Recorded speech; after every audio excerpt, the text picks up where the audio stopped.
Hello guys, welcome back to channel स्वागत है लोगों का लर्न्स ब्राइट यूट्यूब चैनल में। Welcome to yet another lectures of class 10 economics. इसका नाम है globalisation of the Indian economy and globalisation and the Indian economy.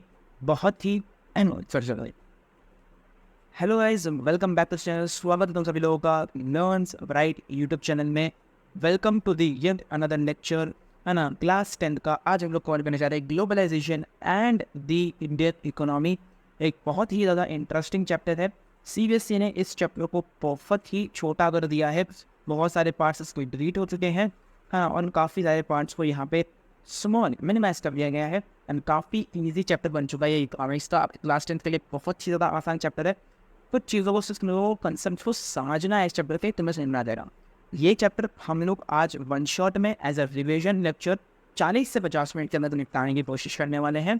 Yet ये एक तरीके से रिविजन लेक्चर है। वीकली सिर्फ मतलब 40 to 50 मिनट्स इन्वेस्ट करिए ताकि मतलब लोग को थोड़ा अच्छे से समझ सको, ताकि जिन बच्चों ने आज तक इस चैप्टर को पढ़ा नहीं है वो भी इस लेक्चर को देख सकते हैं। हाँ, उन्हें भी पूरी तरह से समझ में आ जाए। जिसने पढ़ा है उसके लिए भी है, जिसने नहीं पढ़ा उसके लिए भी है। तो इस पर वीडियो लगा देना, 1.5 पे लगा देना, तुम लोग कंफर्टेबल हो उस पर इस वीडियो को लगा सकते हो। एंड स्टार्ट करते हैं इस चैप्टर को। बहुत ही ज़्यादा इंटरेस्टिंग चैप्टर होने वाला है। बहुत सारी चीज़ें तुम्हें नई सीखने मिलेगी। जब भी तुम्हें कुछ चीज़ें सीखने मिले ना, तो उस चीज़ को छोड़ना नहीं होता है ना, बिकॉज रील्स फॉलो करके तो तुम्हें सीखने नहीं मिलेगा, यहाँ से तो कुछ नॉलेज लेके जाओगे। तो इस रीज़न से इस चैप्टर को अच्छे से लिखना। देखो, चैप्टर का लेक्चर देंगे ना, इस लेक्चर के बाद मैं सीधा एनसीईआरटी खोल देना एंड बैठ जाना पढ़ने। ठीक है, एनसीईआरटी को लाइन बाय लाइन रीड कर लेना, तो मैं पूरे आप चैप्टर समझ में आ जाएगा। कोई दिक्कत नहीं है। Globalisation and Indian economy. अब इस समय जिस तुम्हारे को माइंड में क्लिक हुआ होगा, ग्लोबलाइजेशन क्या होता है, ये तो पहली बार नाम सुना है। ग्लोबलाइजेशन की ये डेफिनेशन दी हुई है। अब इस डेफिनेशन को सिर्फ पढ़ लो, समझने की कोशिश मत करना अगर तुम पहली बार पढ़ रहे हो। ठीक है, अगर तुम इसको पहली बार नहीं पढ़ रहे हो तो तुम्हें पता होगा इसका डेफिनेशन क्या है। सिस्टम तुम्हारे लिए पढ़ लेता हो, इसको तुम अब ज़्यादा लोड मत लेना। ठीक है, बिकॉज इस डेफिनेशन को हम लोग इस चैप्टर के एंड में एक और बार पढ़ेंगे, तब मैं तुम्हें बताऊंगा कि चैप्टर के डेफिनेशन क्या है, और तब तुम्हें चैप्टर की डेफिनेशन बहुत क्लियरली समझ में आ जाएगी। क्यों, देखते हैं। Globalisation is the integration between countries through foreign trade and foreign investment by multinational corporations. अब तुम्हारे माइंड में बहुत सारे सवाल होंगे जो पहली बार पढ़ा होगा कि फॉरेन ट्रेड क्या होता है, फॉरेन इन्वेस्टमेंट क्या होता है, अरे ये मल्टीनेशनल कॉर्पोरेशंस क्या होती हैं। चलो, इंटीग्रेशन समझ में आ गया है ना। इंटीग्रेशन मतलब इंटरकनेक्शन बिटवीन कंट्रीज की। ग्लोबलाइजेशन जो है इंटरकनेक्शन बिटवीन कंट्रीज है, लेकिन through foreign trade foreign investment by multinational corporation ये होता क्या है। देखो, जो फॉरेन ट्रेड है, फॉरेन इन्वेस्टमेंट है एंड मल्टीनेशनल कॉर्पोरेशन है, इन तीनों कंसेप्ट को बहुत डिटेल में पढ़ेंगे। और जब पढ़ेंगे ना, तब तुम्हें समझ में आ जाएगा कि ये चैप्टर किस चीज़ पे रिवॉल्व कर रहा है। तो पहले तो समझते हैं कि एमएनसी होती है। एमएनसी को मैं समझा देता हूँ। देखो, अब इंडिया में ही क्या बोल रही है तो, है ना, बहुत सारी ऐसी कंपनीज हैं जो कंपनी है, इसके प्रोडक्शन जो है ना एक या एक से ज़्यादा कंट्रीज में चल रहे हैं। तो मैं बताती इसकी लैंग्वेज। अब मैं तुम्हें थोड़ा टेक्निकली समझाता हूँ। अब तो कोई भी कंपनी ले लो, जैसे हमारे ही इंडिया की सबसे बेस्ट कंपनी टाटा ले लो या रिलायंस लो। अब टाटा तो जो है सिर्फ और सिर्फ इंडिया में ऑपरेट नहीं होगी। ठीक है, ऐसी कंपनीज जो सिर्फ और सिर्फ इंडिया में ऑपरेट नहीं हो रही हैं।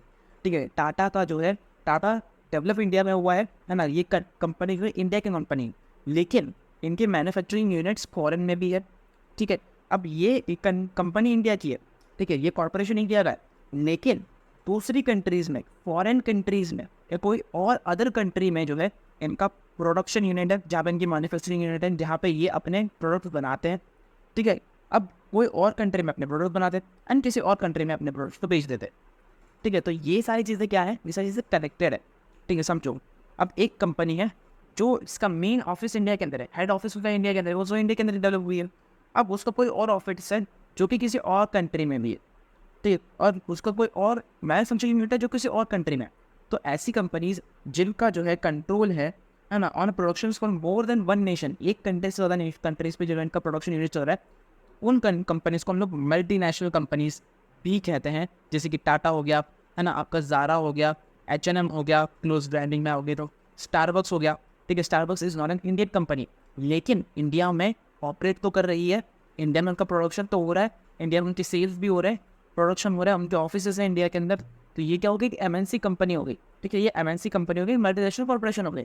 समझ में आती है ना। MNC set up an office and factories for productions reasons weather can get easy cheap and labours and other resources. तो तुम लोग को अगर समझ में नहीं आया होगा तो मैं तुम लोग को थोड़ा सा इसमें टाइम लगा देता हूँ, बिकॉज ये थोड़ा इंपॉर्टेंट कंसेप्ट है। लेट्स सपोज है ना, लेट्स सपोज मैं आज जाके एक कंपनी में आता हूँ। ठीक है, मैं एक जाके आज कंपनी में आता हूँ जिसका नाम है XYZ। ठीक है, मैंने एक कंपनी बनाई थी XYZ की। अब वो कंपनी क्या है, मेड इन इंडिया। ठीक है, हम तो भारत देशवासी हैं। ठीक है, तो हमारी ये कंपनी कौन सी है, इंडिया की कंपनी है। ठीक है, ये इंडिया की कंपनी है, ये इंडिया की कंपनी है, इंडिया में ओरिजिनल में इंडिया में बनी है। लेकिन अगर हमारा जो काम क्या है, हम क्या बनाते हैं, हम बनाते हैं क्लोथ्स। ठीक है, हम बनाते हैं क्लोथ्स। ठीक है, हम बनाते हैं क्लोथ्स, या आपके साथ तो चलो क्लोथ्स नहीं, हम बनाते हैं टॉयस। ठीक है, टॉयस टॉयस हमारे टॉयस। लेकिन हमारी कंपनी क्या है, इंडिया की कंपनी है, हम बनाते हैं टॉयस। क्या हम लोग इंडिया में रह करके सिर्फ इंडिया की कंपनी बना रहे, नहीं नहीं नहीं नहीं नहीं, ये हमारी जो कंपनी है ना, ये एक MNC है। ठीक है, और ये MNC क्यों है मैं बता रहा हूँ, देखो ये MNC क्यों है मैं बताता हूँ। ये टॉयस बेच रहा है। ठीक है, हम लोग टॉयस बेच रहे हैं, लेकिन हमारे टॉयस प्रोड्यूस इंडिया में हो ही नहीं रहे। ठीक है, हमने हमारी कंपनी इंडिया की है, हमारा प्रोडक्शन इंडिया के अंदर हो रहा है ना, सॉरी प्रोडक्शन इंडिया में नहीं हो रहा है, हमारी कंपनी इंडिया की है ना, हम है इंडिया के अंदर, हमारा ऑफिस इंडिया के अंदर है, हेड ऑफिस। लेकिन हमारा प्रोडक्शन कहाँ हो रहा है, चाइना में। क्यों चाइना में हो रहा है, क्यों चाइना में हो रहा है, उस चाइना के अंदर जो प्रोडक्शन है बहुत लो कॉस्ट पे होता है, वहाँ पे जो टॉयज बनते हैं और बहुत कम प्राइस पे बनते हैं। इससे क्या होता है, कंपनी को काफ़ी अच्छा खासा प्रॉफिट हो पाता है। तो हमारा जो मैन्युफैक्चरिंग यूनिट है वो चाइना के अंदर है। तो हम कंपनी तो इंडिया की है, लेकिन हमारा प्रोडक्ट चाइना में बन रहा है। ठीक है, पिक US में रहा है। ठीक है, हमने चाइना में प्रोडक्ट बनाया, हमने उसको जो है बेच दिया US के अंदर, US में बेच दिया है ना, जर्मनी में बेच दिया, रशिया में बेच दिया। ठीक है, ऐसे अलग अलग कंट्रीज में हमने बेच दिया। तो यहाँ पे क्या हुआ, हमारा प्रोडक्ट तो बना एक कंट्री में। ठीक है, प्रोडक्ट बना हमारे एक कंट्री में। ठीक है, बिका कुछ और कंट्रीज में, लेकिन ओरिजिनली कंपनी कहाँ की है, दूसरी कंट्री की है। तो ये डिफरेंट कंट्रीज में काम कर रही है ना। तो इसका मतलब क्या है, ये एक MNC है। समझ आ गई, सिंपल था, बहुत सिंपल था, इससे तो कुछ नहीं। ठीक है, बस इतना समझ लो कि एक कंपनी जो डिफरेंट कंट्रीज में काम कर रही है वो एक MNC है। ठीक है, MNC ऐसी भी बहुत कंट्रीज है जो सिर्फ इंडिया में काम कर रही है। ठीक है, और ऐसी ही बहुत कंपनीज है जो सिर्फ और सिर्फ इंडिया में नहीं काम कर रही है और बहुत अलग अलग कंट्रीज में काम कर रही है, जैसे बैंक्स। ठीक है, बैंक्स है ना, बैंक्स काफ़ी तरह से फॉरेन बैंक्स जो इंडिया में भी है, और काफ़ी सारे इंडिया के बैंक्स भी जो कि फॉरेन में भी अवेलेबल है। तो ये क्या होगा, एक MNC होगी, बट ये कॉर्पोरेशन नहीं है बैंक। ठीक है, इसमें डिफरेंट है, कोई कॉर्पोरेशन नहीं होती है, बैंक होते हैं। ठीक है, अब जो ये MNCs होती है ना, ये काफ़ी ऐसे एरियाज़ में, काफ़ी ऐसे रीजन्स में सिचुएटेड होती है जहाँ पे उनको बहुत cheap labours and other resources बहुत सस्ते में मिल जाए। इससे क्या होगा, वो उनका जो प्रोडक्शन का काम होगा, ठीक है, जो सामान बनाएंगे, जो गुड्स बनाएंगे, वो बहुत सस्ते में बनाएंगे और इससे उनका माल बिकेगा। अब हमने यहाँ पे एग्जाम्पल दिया कि हमारे XYZ कंपनी है, इंडिया की कंपनी है, लेकिन माल कहाँ बना रही है, जहाँ प्रोडक्शन कहाँ हो रहा है उनका, चाइना में। क्यों हो रहा है, वहाँ पे चीप लेबर्स मिल रहे हैं और अदर रिसोर्सेज बहुत सस्ते में मिल रही है। क्यों हो रही है, क्यों करना पड़ रहा है, ताकि प्रोडक्शन जो हो वो बहुत लो कॉस्ट पे हो, और उससे क्या होगा, हमारा प्रॉफिट बढ़ेगा। अल्टीमेट सिंपल हो गया, खत्म। ठीक है, ये हमने MNC के बारे में पढ़ लिया। अब प्रोडक्शन अक्रॉस कंट्रीज, ये पढ़ लो, समझ में आ जाएगा। ठीक है, until the middle of 20th century production was largely organise with in countries. ठीक है, raw materials, food stuffs and finish goods have been traded for a long time. ठीक है, अब देखो ट्रेडिंग जो है ना, इंडिया की ही नहीं बाकी अदर कंट्रीज की ट्रेडिंग जो है ना बहुत सालों से चलती आ रही है। ठीक है, एक दूसरे को रॉ मटेरियल सप्लाई करना, किसी को फिनिश गुड सप्लाई करना, किसी को कोई फ्रूट सप्लाई करना, फूड का सामान सप्लाई करना, है ना, कपड़े सप्लाई करना। तो इम्पोर्ट एक्सपोर्ट तो काम चलता ही रहता है। ठीक है, अब इंडिया के अंदर ना, इंडिया बेसिकली जो है ना, पहले से ऐसी कंट्री रही है जहाँ पे रॉ मटेरियल्स बहुत ज़्यादा बनते हैं। ठीक है, मतलब एग्रीकल्चर का यहाँ पे फार्मिंग होती है ना, क्रॉप्स उगते हैं, इस रीज़न से यहाँ पे जो है सबसे ज़्यादा रॉ मटेरियल बनाया जाता है। तो रॉ मटेरियल जो है हमारी इंडिया जो है पैसे अर्न करने के लिए, तो बस पहले के टाइम पे जो है यहाँ पे हमारी कंट्रीज पे प्रॉपर मैन्युफैक्चरिंग यूनिट्स नहीं हुआ करती थी, कोई मशीन नहीं हुआ करते थे, प्रॉपर डेडिकेटेड लेबर्स नहीं हुआ करते थे। जितने भी लोग काम करते थे वो सारे अपने हाथों से सामान बनाते थे, जिससे उनको काफ़ी वक्त लगता था सामान बनाने के लिए। इस रीज़न से इंडिया जो है, और पहले से ही इंडिया रॉ मटेरियल सबसे ज़्यादा प्रोड्यूस करता है। तो इंडिया क्या करता था कि जो रॉ मटेरियल प्रोड्यूस करता था ना, अब वो रॉ मटेरियल को किसी और कंट्री को बेच देता था, है ना, मतलब कि एक्सपोर्ट कर देता था। एक्सपोर्ट का मतलब क्या होता है कि हमारे पास कोई प्रोडक्ट है, ठीक है, हमारी इंडिया के पास कोई प्रोडक्ट है या कोई रॉ मटेरियल है, हम उसको किसी और कंट्री को बेच रहे हैं, मतलब हम लोग अपना सामान एक्सपोर्ट कर रहे हैं, बाहर भेज रहे हैं, मतलब एक्सपोर्ट कर रहे हैं, है ना, किसी और कंट्री से खरीद रहे हैं, मतलब इम्पोर्ट कर रहे हैं। ठीक है, ये कंट्रीज के बीच में होता है इम्पोर्ट एक्सपोर्ट का नाम, वो तुम्हें पता होगा। ठीक है, तो हमारे इंडिया जो है पहले से यही काम करता आ रहा है ना, एक्सपोर्ट कर देता था अपना रॉ मटेरियल और फिनिश गुड्स को इंपोर्ट करता था। देखो अब इसमें समझ में आएगा, आज के टाइम पे भी जो है ना इंडिया जो है ना वुड, ठीक है, वुड हो गया, ठीक है, सॉरी वुड नहीं, हमने देखो कॉटन, ठीक है, कॉटन बेस्ड सामान। इंडिया ना रॉ मटेरियल के नाम पे कॉटन बाहर सप्लाई करता है, मतलब एक्सपोर्ट करता है, बाहर की कंट्रीज में एक्सपोर्ट करता है। और बाहर की बड़ी बड़ी ब्रांड्स या जो कंपनीज है वो क्या करती है, वो इसी कॉटन को लेकर सस्ते में कॉटन खरीदती है अपने पास से, और उसी कॉटन को लेकर के मैन्युफैक्चर करती है और कपड़े बनाती है। क्या बनाती है? क्लोथ बनाती है, क्लोथ बनाती है और उसी क्लोथ पे बड़ी बड़ी ब्रांडिंग कर देती है, बड़ी बड़ी ब्रांडिंग कर देती है अपने नाम की, और उसी को इंडिया में इंपोर्ट करके इंडिया वालों को बेच के इंडियन मार्केट में बेच देती है, वो भी बहुत हाई प्राइस पे। ठीक है, तो ये पूरा का पूरा झोल है ना। जो रॉ मटेरियल है, जो कंपनी, जो तुम बड़ी बड़ी कंपनीज देख रहे हो ना कपड़ों की, उन कपड़ों की कंपनीज को जो रॉ मटेरियल जा रहा है ना वो इंडिया से ही जा रहा है। ठीक है ना। This was before large companies which is MNCs, जो कि इंडिया में इंटर हुई, MNCs एक बार आ गई तो यहाँ पे जो सीन चेंज हुआ। इस सीन चेंज हो, देखो how MNCs spread their production. अब MNCs ने किस तरह से अपना प्रोडक्शन स्प्रेड करना स्टार्ट करा। और large MNC producing industrial equipments designs its products and research centres in US। ठीक है, the components manufactured in China. जब हम लोग कहा एग्जाम्पल कि वो लोग की जो रिसर्च सेंटर हुआ करते थे, है ना, किसी कंपनी जिसके रिसर्च सेंटर जो US में, उनका मैन्युफैक्चरिंग चाइना में के अंदर हो रही है। और फिर वो लोग अपने प्रोडक्ट को मैक्सिको में, ईस्टर्न यूरोप में, वहाँ पे जो है अपने प्रोडक्ट को सेल कर रहे हैं, मतलब ट्रेड करके सेल कर रहे हैं। The finish goods are also sold over the countries, बाकी over the other countries, over the world, वो लोग अपने प्रोडक्ट को सेल कर रहे हैं। Meanwhile the companies customer care is carried and call center are located in India. मतलब यहाँ पे कंपनीज जो है, ये कॉर्पोरेशन जो MNCs कॉर्पोरेशन होती है, अपने प्रोडक्शन इतनी कंट्रीज में कर रही है, हाँ, मतलब ऑल ओवर द वर्ल्ड अपनी प्रोडक्शन कर रही है, और एक से कंट्रीज में करी, वो MNCs हो गई। ठीक है, मतलब देखो उनके प्रोडक्ट तो चाइना में बन रहे हैं, उनके रिसर्च सेंटर US के अंदर है, जो प्रोडक्ट बना रहे हैं ना उसका रिसर्च जो है वो लोग US में कर रहे हैं, है ना। प्रोडक्ट वो लोग चाइना में बना रहे हैं, बेच इसको लोग मैक्सिको एंड ईस्टर्न यूरोप में बेच रहे हैं। ठीक है, और उनका कॉल सेंटर इंडिया के अंदर लोकेटेड है। मतलब इतनी कंट्रीज में तो कनेक्शन चल रहा है ना, कनेक्टेड है पूरी कंपनी, समझे। In other example MNC is not only selling its finish goods globally नहीं सेल कर रहे, but more important the goods and services are produce globally.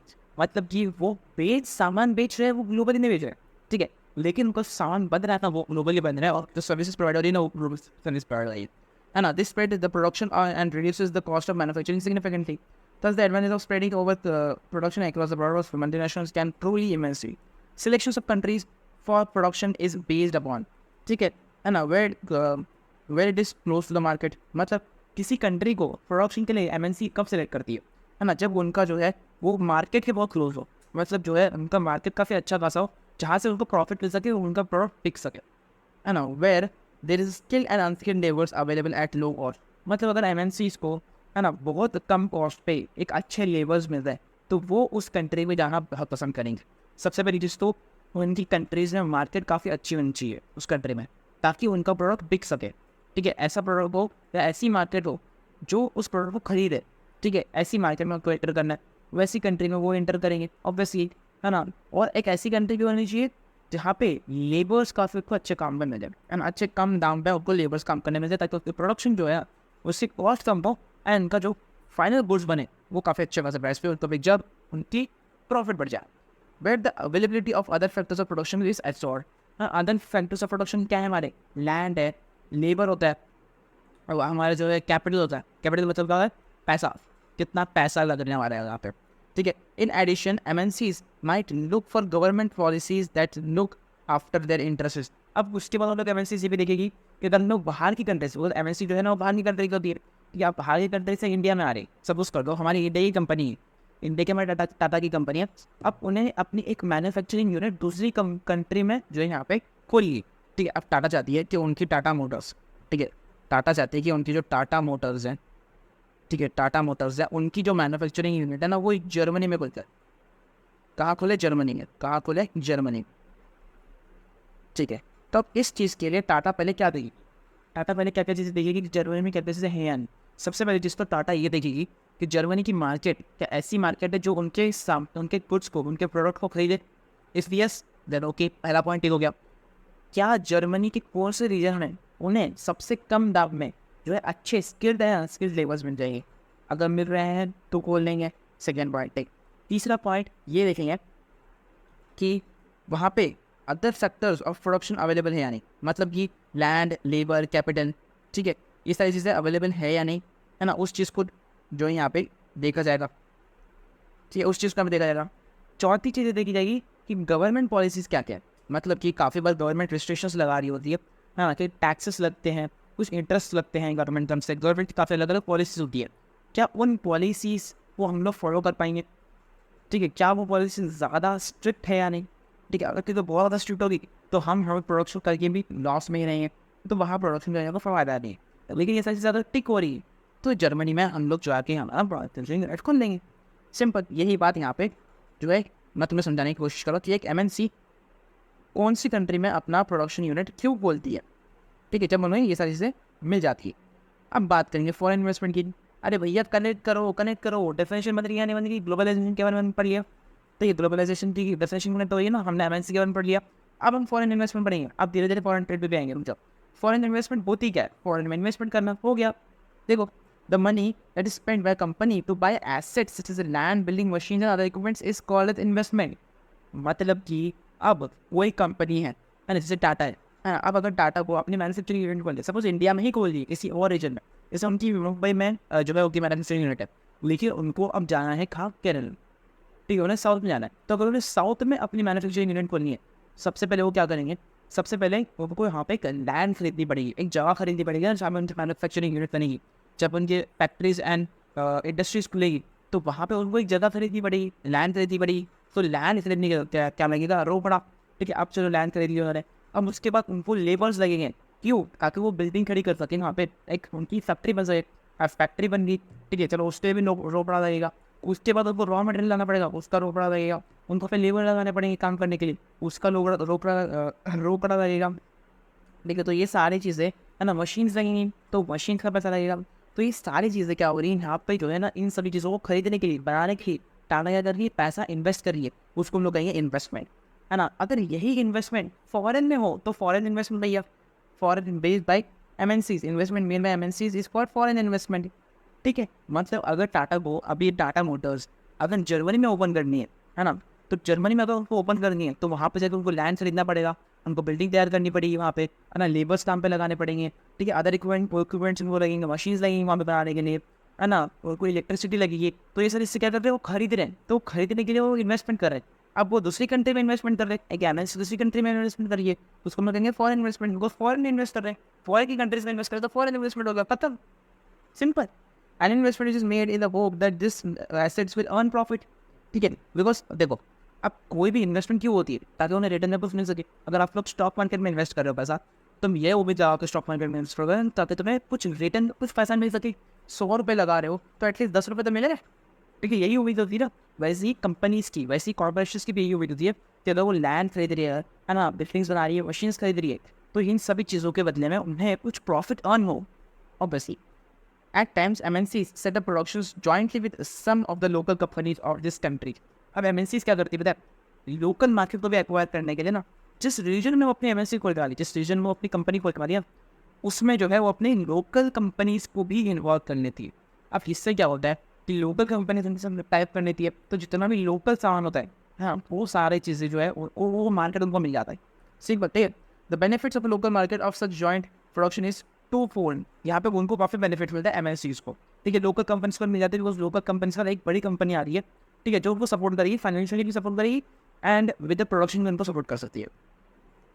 First, MNCs can provide money for additional investments, ठीक है। अब global companies को जो है MNCs जो है ना, कुछ इन्वेस्टमेंट के लिए पैसे चाहिए, ठीक है, ताकि वो अपना प्रोडक्शन यूनिट बढ़ा सके, है ना, like buying new machines for faster production, obviously जो मैं second, MNCs might bring with them the latest technology for productions. अब जो लोकल कंपनी जो डोमेस्टिक वर्कर्स हैं, उनके पास जो है मशीन्स नहीं होती, उनके पास इतनी टेक्नोलॉजी, प्रोडक्शन के टेक्नोलॉजी इतनी हाई नहीं होती जो कि MNC लाके उन्हें दे सकती है, ठीक है, प्रोडक्शन करने के लिए। But the most common route for MNCs investments to buy up local companies and them to expand production. अब मेरी क्या करती, टाइप नहीं करती, है ना, MNCs टाइप कर सकती है, कुछ MNCs टाइप करती है, बट कुछ MNCs क्या करती है, सोचते हैं कि सीधा खरीद ही लेते हैं, है ना, इन लोकल कंपनीज को सीधा खरीद ही रहता है। अब इनको खरीद लेंगे तो जितना भी लोकल मार्केट है, ठीक है, अब सपोज एक लोकल मार्केट में एक कंपनी इंटर कर रही है, ठीक है, लोकल मार्केट में इंटर करी क्या मीन्स, ठीक है। अब जो लोकल मार्केट में इन्वेस्ट एंटर करे ना, तो वहाँ पे जो है पहले से लोकल कंपनीज से काम कर रही थी। मतलब एक रीजन है, ठीक है, सपोज एक रीजन, तो एक रीजन के अंदर ना बहुत सारी कंपनीज थी, लोकल कंपनीज थी, छोटी छोटी कंपनीज थी, जो वहाँ पे प्रोडक्शन कर रही थी एंड उसी को बेच रही है, ठीक है, लोकल पीपल्स। बट अब एमएनसी ने वहाँ पे एंटर मारी, एमएनसी ने अपनी एंट्री कर ली, है ना, एमएनसी ने एंट्री मारी, एमएनसी ने सारी लोकल कंपनीज खरीद ली। मतलब अब वो पूरे रीजन में जितने भी प्रोडक्ट बिकेंगे और पूरे के पूरे सिर्फ एमएनसी से बिकेंगे, ठीक है, पूरा राज एमएनसी का होगा, समझ गए, पूरा कंट्रोल मार्केट पे एमएनसी का होगा, सिंपल। तो उसके लिए क्या करते हैं वो लोग, लोकल कंपनी से सीधा खरीद ही लेते हैं, ठीक है। MNC is huge wealth can quite easily do so. मतलब आप एमएनसी क्या कर पैसे, है ना, लोकल कंपनीज तो भाई टुकु काम पे चल रही है ना, तो उनको तो यूँ ही खरीद सकते हैं, कोई दिक्कत की बात होती नहीं उस पर, ठीक है। अब जैसे एग्जाम्पल ले लेते हैं, एग्जाम्पल दिया हुआ तुम्हारे बुक में, ठीक है। Cargill foods a large American MNC company है, has brought over smaller Indian company से जन पराग फूड्स, ठीक है, पराग फूड नाम की कंपनी, छोटी लोकल कंपनी है, उसको एक्वायर करने किसने, कारगिल फूड्स ने, है ना। Parag foods had built a large marketing network in various parts of India where this brand value is well reputed. Also, Parag Foods have 4 oil refineries whose control has now shifted to Kargil, है ना। अब पराग foods के पास जो है ना, कितनी जो है पॉपुलैरिटी, जो रेपुटेशन थी उनके पास, है ना, जो पॉपुलैरिटी थी, जो प्रोडक्ट एफिशिएंसी थी, है ना, जो उनके मैन्युफैक्चरिंग यूनिट्स थी, है ना, वो सारी चीज़ें अब वो कारगिल के पास, कारगिल फूड्स वालों के पास जो है ट्रांसफर हो चुकी है ना। Kargil is now the largest producer of edible oil in India with a capacity to make 5 million pouches daily. Simple. कैसे हुआ ये, कैसे हुआ? अब जो है देखो, कारगिल फूड्स को क्या करना था, इंडिया में एंटर करना था। अब इंडिया मार्केट में उन्होंने देखा, है ना, मैं तो ऊपर कहा नहीं सकता था, सिंपल इससे एग्जाम्पल मिलेगी।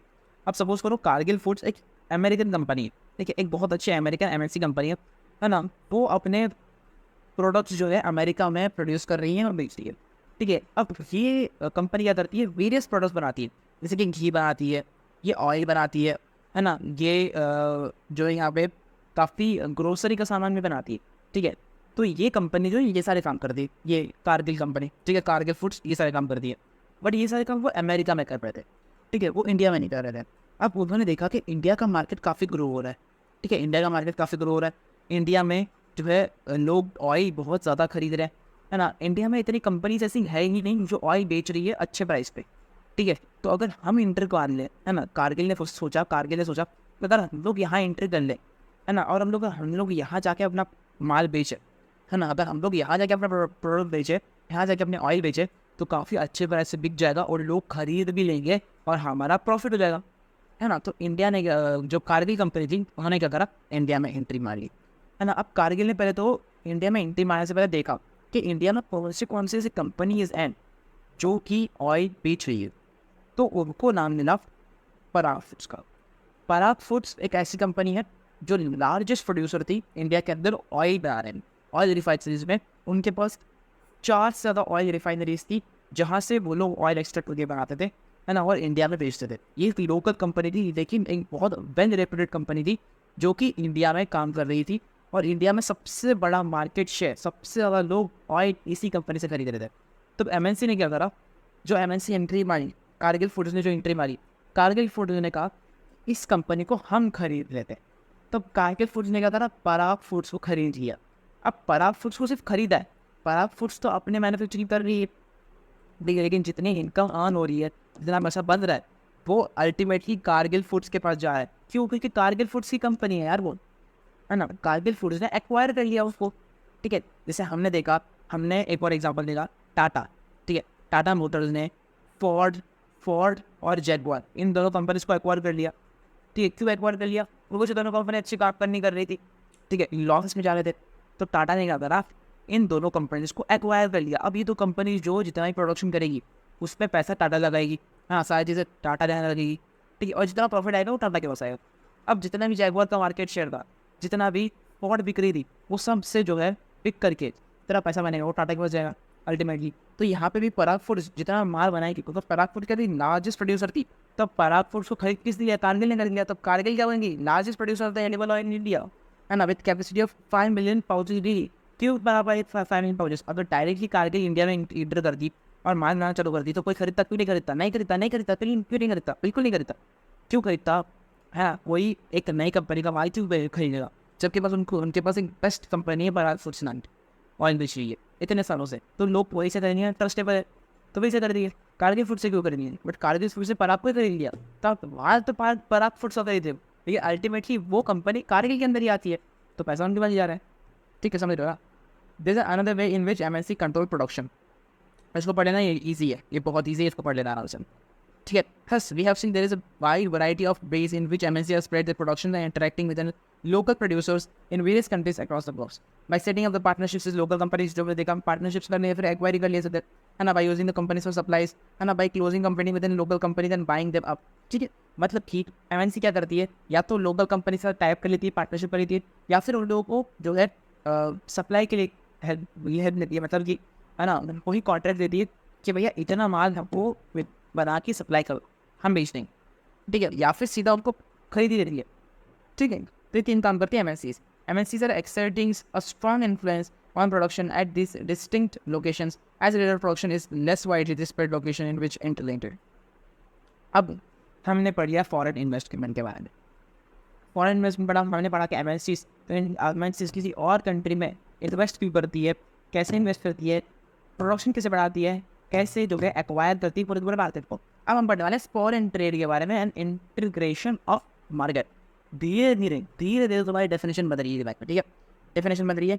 For a long time foreign trade has been the main channel connecting countries. Foreign trade क्या होता है? अरे ट्रेड जो फॉरेन में हो रही है, इन्वेस्टमेंट जो फॉरेन में हो रही है, फॉरेन इन्वेस्टमेंट, ट्रेड जो फॉरेन हो रही है का मतलब ये होता है। क्या हमने एक एग्जाम्पल देगा कि टाटा मोटर्स का, हम फिर वही एग्जाम्पल ले लेते हैं। टाटा मोटर्स जो है इंडिया की कंपनी, जिनका जो है रिसर्च सेंटर इंडिया के अंदर है, मानते हैं इंडियन रिसर्च सेंटर। अब वो जर्मनी में अपना प्रोडक्शन यूनिट खोलना चाहते हैं, वो जर्मनी में अपना प्रोडक्शन यूनिट खोलते हैं, जर्मनी में अपना जो है यहाँ पे गाड़ियाँ बनाते हैं, जर्मनी में गाड़ियाँ बनाते हैं, और उसी गाड़ियों को, है ना, उन्हीं गाड़ियों को जर्मनी में नहीं बेच रहे, वो उन्हीं गाड़ियों को जो है यहाँ पे एक्सपोर्ट कर रहे हैं किसी और कंट्री में। मतलब वो उसी गाड़ियों को वहाँ से जर्मनी से एक्सपोर्ट करके यूएस भेज रहे हैं और यूएस में बेच दे रहे हैं। तो यहाँ पे क्या हो रहा है, उन गाड़ियों का ट्रेड हो रहा है फ्रॉम जर्मनी टू यूएस। तो यहाँ पे ट्रेड हो रहा है ना। आपने एक और एग्जांपल सुना होगा, एक और बहुत अच्छी चीज़ सुनी होगी कि इंडिया में जितने भी टॉयज़ बिक रहे ना, जितने भी टॉयज़ हैं वो सारे मेड इन चाइना होते हैं, मेड इन चाइना होते हैं। लेकिन तुमने एक बात ध्यान दी होगी कि उसके बक्से पे जो है ना मेड इन इंडिया लिखा होगा। तुम कभी भी ध्यान देना, बॉक्स पे मेड इन इंडिया लिखा होगा, लेकिन अलग प्रोडक्ट के ऊपर लिखा होगा मेड इन चाइना। क्यों? क्योंकि इंडियन कंपनीज ही है वो, है ना, वो इंडियन कंपनीज ही है। वो क्या कर रही है, वो चाइना में जा करके, हाँ, चाइना में जो प्रोडक्शन हो रहा है ना, वहीं से माल खरीद रही है ना, वहीं से माल खरीद रही है, उनके पास से चाइना से ही जो है प्रोडक्ट्स खरीद रही है, जो मेड इन चाइना प्रोडक्ट्स वो खरीद रही है, इंडियन बॉक्स में ऐड कर रही है, लिख रही है made in India and India में ही बेच रही है। ठीक है, तो अब जो है इंडियन कंपनी जो चाइना से प्रोडक्ट खरीद रही है, तो उसमें क्या हो रहा है, चाइना वाले क्या कर रहे हैं, जो प्रोडक्ट बेच रहे हैं, वो प्रोडक्ट है, उस प्रोडक्ट को क्या कर रहे हैं, ट्रेड कर रहे हैं, उसको हम लोग कहते हैं फॉरेन ट्रेड। सतम in institute we would have been read about the trade routes connecting India and South Asia in both markets and exclusive rates that took over these routes. And what then is a basic function of foreign trade? To put it simply, and foreign trade creates an opportunity for the producers to reach beyond the domestic markets of their own countries. इसका मतलब ये है कि ये एक बहुत अच्छे से डोमेस्टिक मार्केट्स में डोमेस्टिक वर्कर्स को, डोमेस्टिक सप्लायर्स को बहुत हेल्प करता है। क्यों? क्योंकि डोमेस्टिक अफेयर्स से कर रहे हैं ना, फॉरेन ट्रेड की वजह से ना काफ़ी ज़्यादा बढ़ रहे हैं ना, मतलब उनकी जो है ना मार्केट कैपेबिलिटी काफ़ी बढ़ रही है। क्या कर रहे हैं वो लोग अब उठ रहे हैं डोमेस्टिक मार्केट से, धीरे धीरे वो लोग अपनी प्रोडक्ट क्वालिटी को बढ़ा रहे हैं एंड इंडिया से किसी और कंट्री में एक्सपोर्ट कर रहे हैं, ट्रेड कर रहे हैं किसी और कंट्री के अंदर, है ना, और वहाँ से उन पैसा कर रहे हैं, जिससे प्रॉफिट हो रहा है ना, इंडिया का मांग भी करे, है ना, इंडिया का एक्सपोर्ट हो रहा है, इंडिया की रॉ भी बढ़ रही है। Simple, producers can sell their produce not only in the market located with the countries, सिर्फ मार्केट में ही नहीं, जबकि वो लोग पूरे के पूरे वर्ल्ड में कहीं पे भी बेच सकते हैं। क्यों? Because of foreign trade. Foreign trade क्या होता है, एक कंट्री के माल को दूसरी कंट्री में बेच देना। Similarly, for the buyers, import of goods produced in other countries is one way of expanding the choice of goods beyond what is domestically produced. Simple, जैसे कि हमने चाइनीज टॉयज के यहाँ पे देखा, तो ये बहुत बहुत पॉपुलर एग्जाम्पल है। देखो, ना Chinese manufacturers learn of an opportunity to export toys to India where toys are sold at higher prices. They start exporting plastic toys to India, and buyers in India now have the option of choosing between Indian toys and Chinese toys. And because of the cheaper prices and new designs, Chinese toys becomes more popular in Indian market. Within a country, within a year, 70 to 80% of the toys shops have been replacing Indian toys with Chinese toys. Toys are now cheaper in Indian market than earlier. क्यों? Because जो India में जो toys बन रहे हैं ना वो काफ़ी हाई प्राइस में बिक रहे हैं, लेकिन वही इंडियंस अगर किसी चाइना के पास से वही इंडियंस चाइना से प्रोडक्ट्स खरीद रहे हैं, चाइना से टॉयज खरीद रहे हैं, चाइना से टॉयज की ट्रेड कर रहे हैं, एंड उन्हीं टॉयज को अगर वो इंडिया में बेच रहे हैं तो वो बहुत कम दाम में बेच पा रहे हैं. वो उस चाइना से उनको ट्रेड कर रहे हैं, बहुत सस्ते में प्राइस पड़ रहे हैं और उस रीजन से वो सस्ते में बेच रहे हैं. तो जो टॉय 40 रुपये में बेच रहा है, जो 10 रुपये का वाले समझा है ना. जो टॉय सपोज एक टॉय है, ए टॉय नाम से, ए टॉय क्या लेता हूँ, ठीक है, एक ट्रैक्टर है या फिर ट्रेन है, ट्रेन का एक टॉय है ना, ट्रेन टॉय है ना. वो ट्रेन टॉय जो है ना 100 रुपये की बिक रही है इंडियन मार्केट के, जो कि मेड इन इंडिया है, जो इंडिया में बिक रही है, इंडिया ने बनाई हुई है. लेकिन वही अगर कोई चाइना से एक्सपोर्ट कर रहा है तो सिर्फ 40 रुपीज़ में बिक रही है. तब इंडियन बायर्स क्या करेंगे? तुम क्या करोगे? तुम एक शॉप में आ रहे हो, वहाँ पे तुम्हें 2 ट्रेन टॉयज मिल रही है, एक 100 रुपये की 40 रुपये, तुम कौन सी उठाओगे? 40 रुपये वाली उठाओगे, ऑब्वियसली बात है. तो 40 रुपये वाली कौन सी है? मेड इन चाइना, उठा लिए तुमने, खरीद रहे हो, खत्म. In the competition between India and Chinese toys proves better. ठीक है, for the Chinese toys makers they provide an opportunity to expand business. Indian buyers have an great choice of buying the toys at lower prices. The opposite is true for the Indian makers. They face losses and their toys are selling such less. मतलब जो India में बांग बिक रहा है, जो India में toys बिक रहे हैं काफ़ी कम प्राइसेस में, काफ़ी ज़्यादा प्राइस में बिक रहे थे. अब वो क्या हो गया? अब क्या हो रहा है? इंडिया में टॉयज बिक रहे हैं ना, वो टॉयज नहीं बिक पा रहे. ठीक है, उनकी सेलिंग नहीं हो पा रही. क्यों नहीं हो पा रही? क्योंकि वो टॉयज अब बहुत ज़्यादा हाई प्राइस में बेच रहे हैं, तो उसको बनाने के लिए काफ़ी हाई प्राइस लगी हुई है ना. जबकि जो चाइना से टॉय आए हुए हैं ना, वो सारे बहुत सस्ते प्राइस में आ रहे हैं, तो और पिक भी बहुत सस्ते में रहे, तो लोग खरीद रहे हैं, उनकी सेलिंग हो रही है, उनकी प्रोडक्ट माल बिक रहा है, उनको प्रॉफिट अर्न हो रहा है. लेकिन इंडिया का माल तो बिक ही नहीं रहा है ना. इंडियन मार्केट में इंडिया का माल ही बिक रहा, तब क्या करेगा इंडिया वाला? ठीक है, तो इंडिया का प्राइस बिक नहीं रहा, तो यहाँ पे लॉस पे हो रहे. ठीक है, बस और कुछ नहीं कहा गया. तो यहाँ पे हमने जो in foreign investment, foreign trade, MNC इधर पढ़ लिए. अब आ गई है हमारे डेफिनेशन को बनाने की बारी. तो आ जाओ, अब डेफिनेशन बना दे. अब समझ में आने की को देखिए.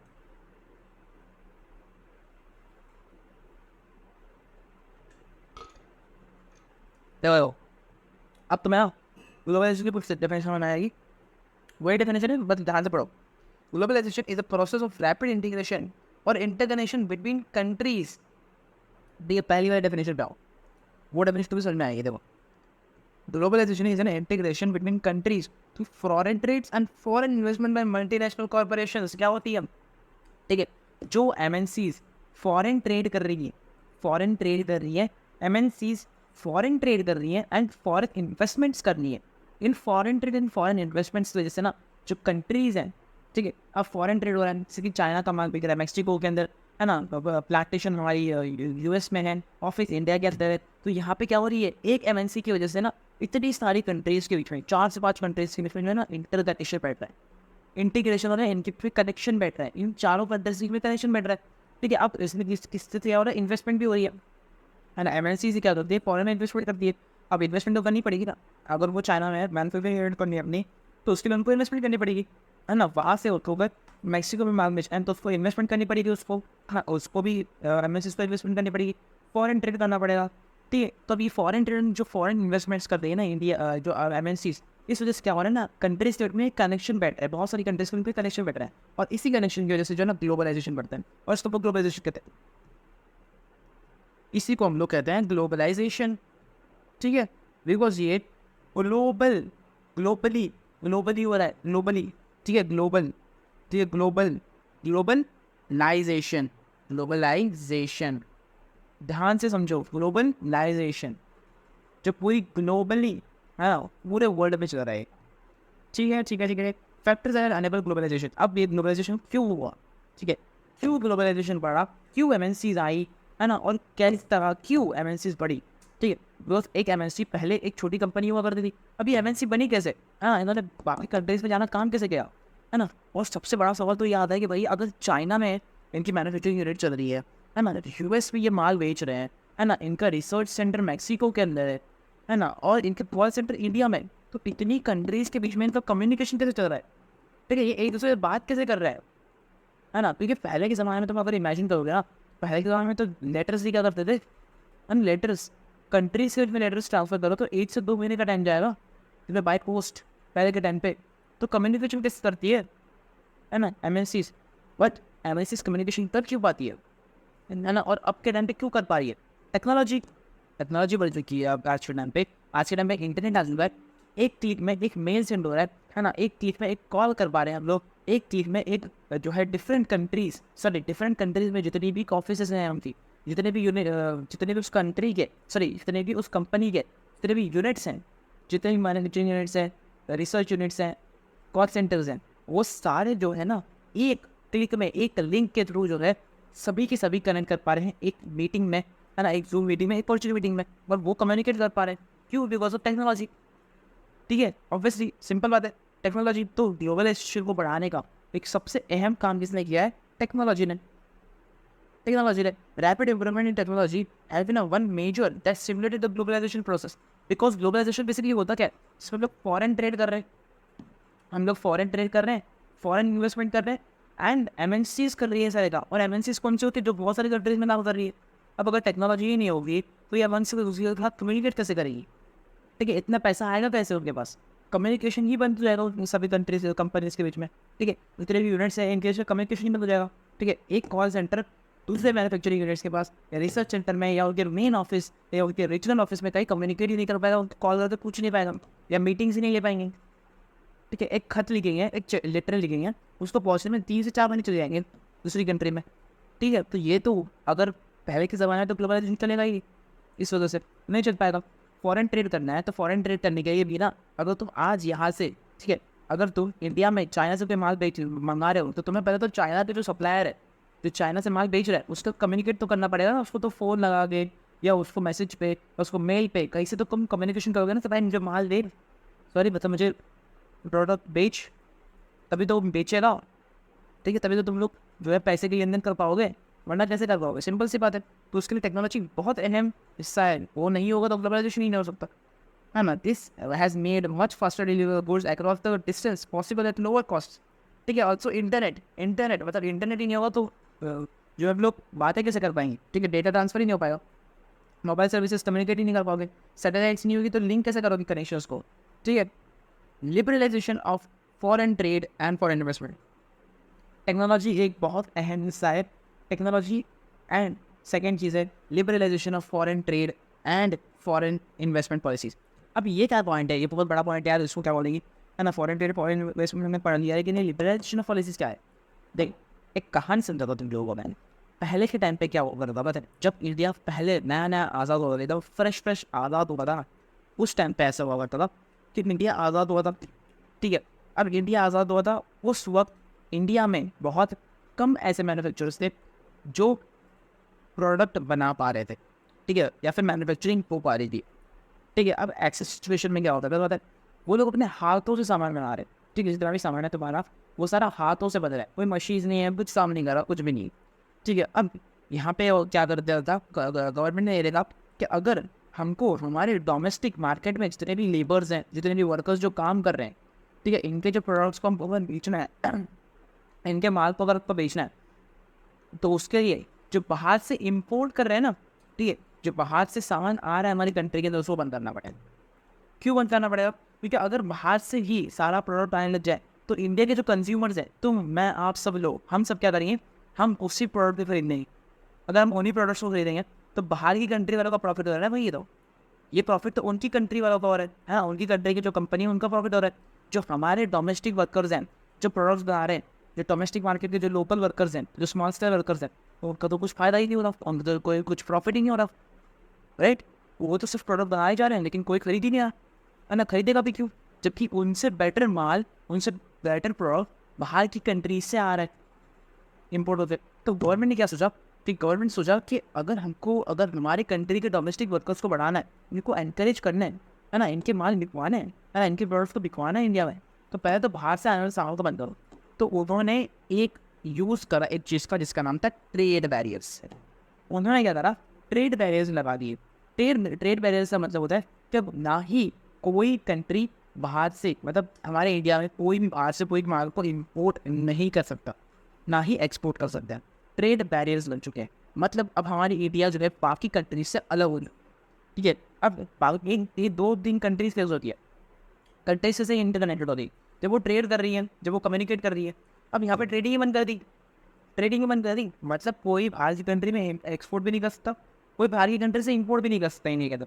अब पूरी तरह से कनेक्शन कर चुका है। क्यों? ताकि डोमेस्टिक वर्कर्स हमारे बढ़ चुके। ठीक है, अब अगर ट्रेड बैरियर्स हैं तो तुम थोड़ा ध्यान लगाओ, थोड़ा लॉजिकली सोचो, ठीक है, लॉजिकली सोचो। अगर ट्रेड बैरियर्स लग चुके हैं तो क्या ग्लोबलाइजेशन काम करेगा? क्या ग्लोबलाइजेशन चलेगा? The answer is simple. अरे भैया दिमाग लगाओ, क्या होता है globalisation? Foreign trade and foreign investment. Foreign trade होगी कैसे जब ट्रेड बैरियर्स लग चुके हैं? तुम चाइना से प्रोडक्ट्स कैसे खरीदोगे? तुम चाइना से टॉयज खरीदोगे कैसे? तुम चाइना से टॉयज इंडिया में लाओगे कैसे? जबकि ट्रेड बैरियर्स लग चुके हैं, तो इंडिया में तो कोई सामान आने वाला नहीं है। सिंपल सी बात है। वो स्टेट बैरियर्स लग चुके हैं तो ग्लोबलाइजेशन तो काम करेगा नहीं इसमें, तब ग्लोबलाइजेशन नहीं हुआ करता। तब हमारी कंट्री ग्लोबलाइजेशन नहीं था उस टाइम पे। लेकिन कुछ वक्त बाद गवर्नमेंट ने सोचा कि अब बहुत देर, ठीक है, अब देर हो रही है, अब हमने ना अपनी जो डोमेस्टिक वर्कर्स हैं उनको बहुत लाड़ प्यार से, बहुत सुझा करके रख दिया इनको, है ना। अब इनको थोड़ा कॉम्पिटिशन देते हैं। ठीक है, जब हम लोग अगर ट्रेड बैरियर्स खोलेंगे ना, ट्रेड बैरियर्स अगर हमने खोल दिया तो बाहर की कंट्री वाले भी यहाँ पे इंपोर्ट करेंगे मत। ठीक है, अब इससे क्या होता है, इससे जो डोमेस्टिक वर्कर्स है ना उनको मोटिवेशन मिलेंगे। जब बाहर से प्रोडक्ट आ रहे हैं, हाँ, तो अगर बाहर से प्रोडक्ट आ रहे हैं ना, तो हमारा प्रोडक्ट कोई सही रहेगा इंडिया में, तो हमको अपने प्रोडक्ट की क्वालिटी बढ़ानी पड़ेगी। अगर हम अपने प्रोडक्ट की क्वालिटी बढ़ाएंगे तो वहाँ पे हमारे कंट्री के अंदर हम लोग जो है हमारे प्रोडक्ट को खरीदेंगे, आगे कंट्री वाले प्रोडक्ट को खरीदेंगे। तो इससे अल्टीमेटली कॉम्पिटिशन बढ़ रहा है, और कॉम्पिटिशन बढ़ रहा है, हेल्थी कॉम्पिटिशन बढ़ रहा है। इससे ये मेकिंग इकोनॉमी बढ़ेगी, ऑब्वियसली बात है, इंडिया को बेनिफिट होगा। ठीक है, डोमेस्टिक वर्कर्स को बेनिफिट होगा। तो इस रीज़न से ट्रेड बैरियर्स को तोड़ने का, निकालने का फायदा जो है यहाँ पे एक फाइनल डिसीजन लिया गया गवर्नमेंट की तरफ से। और इसका सजेशन जो है WTO, जो कि वर्ल्ड ट्रेड ऑर्गेनाइजेशन है, इन्होंने भी दिया था। अब पढ़ते हैं, around 1991 Indian government accepted the liberalisation policy. अब जो यहाँ पे ट्रेड बैरियर्स लगते हैं ना, इसको हम लोग लिबरलाइजेशन पॉलिसी कहते हैं। देखो, after independence product the producer within the country from foreign competition से प्रोडक्ट करने के लिए, तो 1991 में India accepted the liberalisation policy. ठीक है, the government can use trade barriers to increase और decrease foreign trade and to decide what kinds of goods and how much of them should come into the country. Trade barriers का मतलब ये होता है कि basically पूरी तरह से कट ऑफ नहीं करना। ठीक है, पूरी तरह से कट ऑफ नहीं करना, बिकॉज कुछ चीज़ें ऐसी थी जो इंडिया में प्रोड्यूस ही नहीं हो रही थी, है ना। कुछ चीज़ें ऐसी थी जो इंडिया में प्रोड्यूस ही नहीं हो रही थी, है ना। और कुछ चीज़ ऐसी थी जो इंडिया में बहुत ज़्यादा प्रोड्यूस हो रही थी, है ना, और जो इंडिया में बिक नहीं रही थी उसको फॉरेन में बेचेंगे, क्योंकि फॉरेन में उसकी डिमांड है, फॉरेन वाले लोग खरीदना चाहते हैं उसको। तो गवर्नमेंट ने फैसला लिया कि ट्रेड बैरियर्स तो लगेंगे, लेकिन हम डिसाइड करेंगे कौन सा माल बिकना चाहिए, बाहर जाना चाहिए, कौन सा माल बाहर से अंदर आना चाहिए, बस। समझ गए, है ना। टैक्सेस ऑफ इम्पोर्ट, तो इसमें क्या हो पता है, पूरी तरह से ट्रेड बैरियर्स नहीं लगे। ठीक है, पूरी तरह से ऐसा नहीं लगा, बाहर से कुछ माल आ नहीं सकता या यहाँ से कोई माल जा नहीं सकता। उन्होंने क्या करा, जितना भी इम्पोर्ट होगा, हाँ, गवर्नमेंट ने फैसला लिया कि हम डिसाइड करेंगे कौन सा माल आएगा, कितना आएगा, कब आएगा, और कितना जाएगा और कब जाएगा, है ना, और कौन सा जाएगा माल, ये गवर्नमेंट डिसाइड कर दी। अब गवर्नमेंट जितना ही माल इम्पोर्ट कर दे रही, जो बाहर की कंट्री से मंगाती ना, उस पर टैक्स लगा देती। ठीक है, टैक्स मतलब कि अब अगर 5 रुपये का सामान आ रहा है तो उस पर 5 रुपये का टैक्स लगा देती थी, जो कि टोटल 10 रुपये पड़ता था। तो फॉरेन की कंट्री वाले को 10 रुपये देने पड़ते थे उसको इम्पोर्ट करवाने के लिए, है ना। तब इससे क्या होता था कि जितने भी फॉरेन कंट्री के लोग थे, जो फॉरेन सेलर्स थे, वो लोग यहाँ पे इंडिया में एक्सपोर्ट करने के लिए, ये उधर तो एक्सपोर्ट हुआ, तो इंडिया में सामान एक्सपोर्ट करने के लिए वो तो थोड़ा बहुत ईजी का, है ना, कि टैक्सेस देने पड़ेगी। इस रीजन से removing barriers and restrictions set up by government on trade is called as liberalisation. Removing barriers और restrictions set by governments on trade known as liberalisation. मतलब फाइनली 1991 में आकर के जो है यहाँ पे लिबरलाइजेशन पॉलिसी को एक्सेप्ट करा गया इंडिया ने, जहाँ पे ट्रेड पॉलिसीज जो ट्रेड बैरियर्स थे उनको रिमूव करा गया कम्प्लीटली, है ना, यहाँ पे इंडिया की तरफ से, गवर्नमेंट की तरफ से, उसको हम लोग कहते हैं लिबरलाइजेशन, है ना। When the government impose less restrictions then before, it is said to be more liberal. मतलब अब रिस्ट्रिक्शंस काफ़ी कम हो गए। पहले क्या हुआ करता था, है ना, कि ट्रेड बैरियर्स हो चुके, अब हम डिसाइड करेंगे भाई कौन सा माल आएगा कौन सा नहीं आएगा, उस वो जो आएगा ना उस पर टैक्स भी लगा देंगे, है ना। हम डिसाइड करेंगे कौन सा आएगा कौन सा नहीं आएगा, और जो आएगा उस पर टैक्स भी लगा देंगे, ठीक है। बट फाइनली 1991 में हो जो है लिबरलाइजेशन को एक्सेप्ट करा, मतलब कि ट्रेड बैरियर्स हट चुके थे, अब रिस्ट्रिक्शंस थी वो बहुत कम हो चुकी थी, ठीक है। ठीक है, अब यहाँ पे वर्ल्ड टेस्ट ट्रेड ऑर्गेनाइजेशन भी आती थी, है ना, organisation whose aim is to liberalize international trade, ठीक है। नियरली 160 को याद रखना, ठीक है, ये याद रखना कि nearly 164 countries of the world are currently members of WTO, and its main aim is making rules regarding international trade, and seeing that these rules are obeyed. मतलब कि वर्ल्ड ट्रेड ऑर्गेनाइजेशन क्या कर रही थी, वर्ल्ड हेल्थ ऑर्गेनाइजेशन अलग होती है, world trade organisation बताइए वो क्या करते थे, जहाँ पे 164 कंट्रीज के लोग थे, ठीक है, जो कि मेंबर्स थे WTO के, है ना। इनका मेन एम ये था कि वो लोग इंटरनेशनल ट्रेड्स के रिलेटेड रूल्स बनाए, है ना, जो फॉरेन ट्रेड हो रहा है उसके रिलेटेड रूल्स बनाए, और क्या इसको फॉलो किया जा रहा है वो भी देखने का काम इनका था। बट WTO के साथ एक प्रॉब्लम होगा थी, दो प्रॉब्लम्स क्या प्रॉब्लम्स थी कि through WTO is imposed allow free trades for all, in practice it has been seen that developed countries have unfairly retained trade barriers, ठीक है। On the other hand WTO rules have forced the developing countries to remove trade barriers. अब यहाँ पे क्या होता है, अब यहाँ पे जो है ना ट्रेड बैरियर्स को लगाना स्टार्ट कर दिया, ठीक है। मतलब कि फ्री ट्रेड अलाउ करेंगी, मतलब WTO ये सपोज कर रहा था कि लोग अब फ्री ट्रेड करना स्टार्ट करें, कंट्रीज फ्री ट्रेड करना स्टार्ट करें, बट कंट्रीज ने डेवलप कंट्रीज ने कुछ डेवलप कंट्रीज ने ये फंसा है कि वो फिर से रिटेन करेंगे जो यहाँ पे ट्रेड बैरियर्स। बट इससे जो है WTO बहुत नाराज हो, WTO ने सोचा कि ये यहाँ पे गलत हो गए, ठीक है। उन्होंने फोर्स करा कि यहाँ पे जो है ट्रेड बैरियर्स को रिमूव करा जाए, ट्रेड बैरियर्स ना लगा, ठीक है। अब यहाँ पे ग्लोबलाइजेशन का क्या इम्पैक्ट हुआ एक्चुअल में, ग्लोबलाइजेशन से क्या हुआ, ठीक है। अब देखो ग्लोबलाइजेशन का इम्पैक्ट ना वर्कर्स एंड प्रोड्यूसर्स पे एंड कंज्यूमर्स पे अलग अलग होता था। कंज्यूमर्स पे क्या हुआ कि globalisation and greater competition among producers, ठीक है, both local and foreign producers has been advantage to consumers particularly wealth sections in urban areas. Simple सी बात है कंज्यूमर से बात है।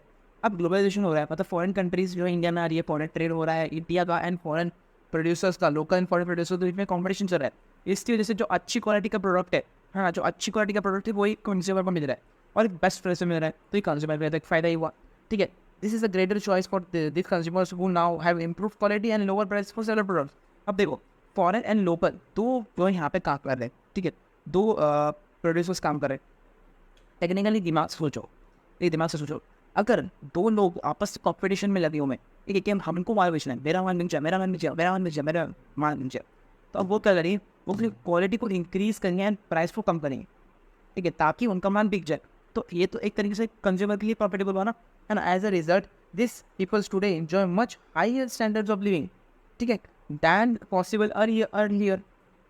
अब प्रोड्यूसर्स को क्या प्रॉफिट हो, फॉरेन इन्वेस्टमेंट इंक्रीज हुआ इंडिया के अंदर, ठीक है। अब मतलब कि जो फॉरेन कंट्रीज के लोग थे ना वो इंडिया में इन्वेस्ट करने लगे, तो ये प्रोड्यूसर को अच्छा ही हुआ, है ना। एम्प्लॉयमेंट अपॉर्चुनिटीज इंक्रीज, ठीक है, एम्प्लॉयमेंट अपॉर्चुनिटी इंक्रीज हो गई, ठीक है। Big rise to big MNCs बनी, काफ़ी सारी MNCs प्रोड्यूस हुई, latest technology and production methods with in and craft technologies बड़ी, इस रीजन से जो है प्रोडक्शन यहाँ पे यूनिट्स बढ़ने लगे। Moreover, globalization has enabled some large Indian companies to emerge as multinational themselves. ठीक है, टाटा मोटर्स या फिर Ranbaxy and Asian Paints and Infosys, ये सारे इंडियन कंपनीज जो MNCs हैं, राइट, ठीक है। Some of the Indian multinational companies such as Tata, Infosys, Ranbaxy, है ना, एशियन पेंट्स, सुंदरम, है ना, benefited within globalization as they spread their operations worldwide.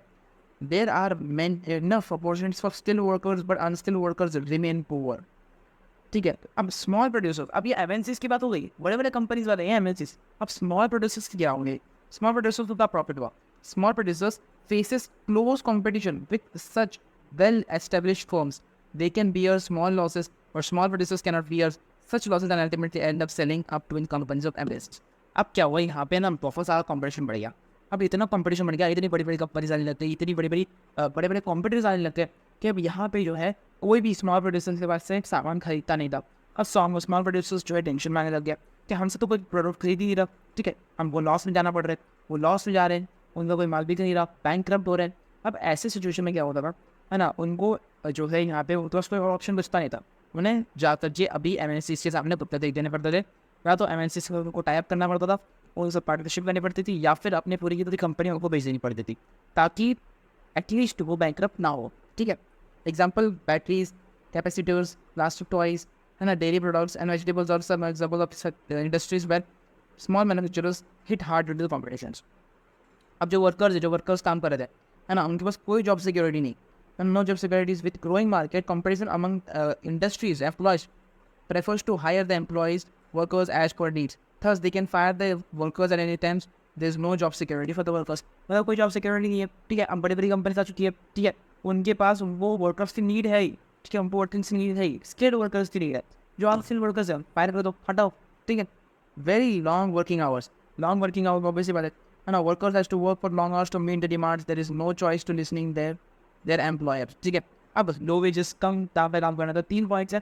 पहला तो है कोई जॉब सिक्योरिटी नहीं थी, कभी निकाल नहीं, तब पे कोई फायदा नहीं हो, बहुत ज़्यादा काम करना पड़ता था और बहुत कम पैसे मिलते थे, ठीक है। Struggle for a fair globalisation, the above evidences indicate that there are not everyone has been benefited from globalisation.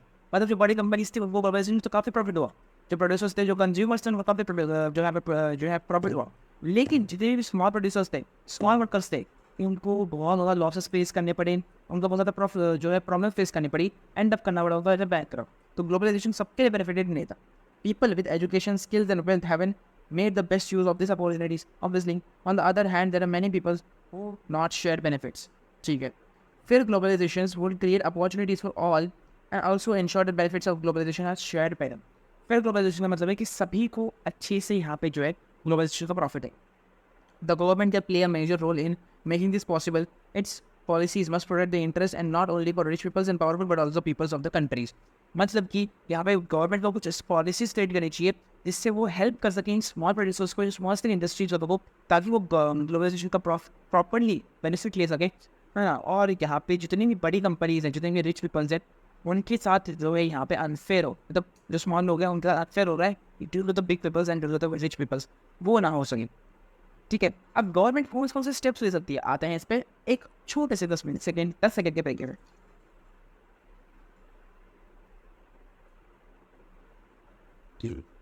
हाँ, सो देखो गवर्नमेंट कौन सा स्टेप ले सकती है। सबसे पहले दोस्तों, इट कैन एश्योर दैट जो लेबर लॉ बनता है वो प्रॉपरली इम्प्लीमेंट करा जा रहा है। जो लेबर लॉ है, अब लेबर लॉ क्या है ध्यान मत दो, बस याद कर लो, ठीक है, इतना डीप पूछने की जरूरत नहीं। जो लेबर लॉ है उसको प्रॉपरली इम्प्लीमेंट करा जा रहा है और वर्कर्स को उनके राइट्स मिल रहे हैं। उनके राइट्स मतलब कि उनको जॉब सिक्योरिटीज मिल रही है, अच्छे खासे वेजेस मिल रहे हैं, एंड प्रॉपरली उनको स्ट्रक्चर्ड जो है यहाँ पे वर्किंग आवर्स का प्लान दिया हुआ है, ठीक है। इतना सपोर्ट स्मॉल फॉर जो है यहाँ पे स्मॉल प्रोड्यूसर्स को सपोर्ट करना चाहिए, ठीक है, ताकि उनका जो है प्रोडक्शन और उनकी जो परफॉर्मेंस है वो इम्प्रूव हो सके टिल टाइम, ताकि वो स्ट्रॉन्ग इनफ उसके मार्केट के अंदर इतने पावरफुल हो सके कि वो लार्ज प्रोडक्शन में कम्पीट कर सके, ठीक है। तो यहाँ पे जो है ना गवर्नमेंट को ऑल्सो एक और काम कर सकती है कि वो ट्रेड कर सकती है और इन्वेस्टमेंट कर सकती है, हाँ, ट्रेड और इन्वेस्टमेंट एरियाज को यूज़ कर सकती है ना, जिससे वो WTO for fair rules, it can negotiate at WTO for fair rules. मतलब कि गवर्नमेंट जो है यहाँ पे फिर इसी ट्रेड वेयर्स का यूज़ कर सकती है कभी भी, ताकि यहाँ पे जो है स्मॉल स्केल जो वर्कर्स हैं, जो स्मॉल इंडस्ट्रीज हैं, जो लोकल प्रोड्यूसर्स हैं, उनको यहाँ पे प्रॉब्लम कर सके, ताकि फॉरेन इन्वेस्टमेंट बंद होगी, वो बंद होगा तो यहाँ पे काफ़ी अच्छा प्रॉफिट हो सकता है उनके लिए। It can also alliance with the other developing countries with a small investment interest to fight against the domination and developing countries in the WTO, ठीक है। रूल ऑफ पीपल, अब जो हम हैं, हम rule people, in the past few years massive campaigns and representation by people's organizations have influenced important decisions relating to trade and investment and WTO. This has demonstrated that people can also play an important role for struggle for the fair globalization. Important point नहीं है ये, बिल्कुल भी not important है, it is not important दो, ये बहुत ही छोटी चीज़ है, ये नॉट इम्पॉर्टेंट है, इसको पढ़ने का पसंद आएगा। इसी के बाद हमारा यहाँ पे चैप्टर खत्म हो चुका है, बी एंड लग चुका है इस चैप्टर को। थैंक यू सो मच अगर आपने यहाँ तक इस लेक्चर को देखा है, ठीक है। आई होप आप लोगों को लेक्चर पसंद आया होगा, चैप्टर समझ में आया होगा, नहीं समझ में आया तो से देख लेना, लेकिन समझ में आ ही जाएगा, और बहुत कम टाइम में हमने कवर करने की कोशिश करी है। अल्सो जल्दी जाओ, डिस्क्रिप्शन बॉक्स में तुम लोगों को इस PDF की लिंक मिल जाएगी, जो कि इसको डाउनलोड कर सकते हो। अल्सो तुम लोगों को यहाँ पे इस चैनल पे बहुत सारे अमेजिंग कंटेंट मिलने वाले हैं बहुत जल्दी, और इस चैनल के ऊपर अब बहुत अच्छी सीरीज आने वाली है, बिकॉज अब हमारे चैप्टर्स बहुत कम बचे हैं, सिलेबस खत्म होने वाला है। इकोनॉमिक सेंस वीक पढ़ाते हैं हम लोग यार, एक थोड़ा सा इंट्रोडक्शन दे देते हैं। अच्छा लगा तो लाइक कर लेना, सब्सक्राइब कर लेना, ताकि तुम लोगों को ये सारे लेक्चर्स मिलते रह सके, ऐसे लेक्चर्स मिलते रह सके, और ऐसे लेक्चर्स मिलते रह सके। तब तक मैं आपसे लोगों किसी और नई video tata bye bye, take care, good bye and see you one.